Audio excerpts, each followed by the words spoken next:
Hey everyone, welcome back to my channel. Today, we're going to be installing and getting started with Windows 12. So, buckle up, because this is going to be an exciting and informative vlog. First things first, let's get our hardware ready. We'll start by connecting our keyboard, mouse, and monitor to our computer. Once everything is connected, we can now hit the power button to turn on our computer and verify that the system is booting up properly. Once our computer has booted up, we'll navigate to the Start screen, where we'll see the new Metro interface.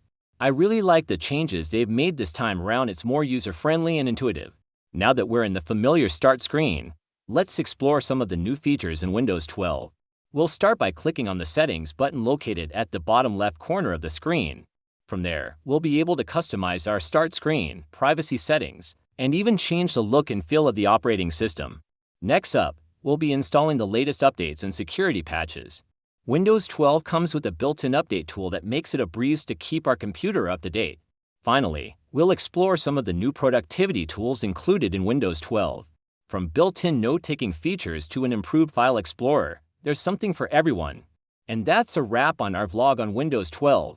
I hope you found this information helpful. Don't forget to like, comment, and subscribe for more awesome content. Thanks for watching, and I'll see you in the next one.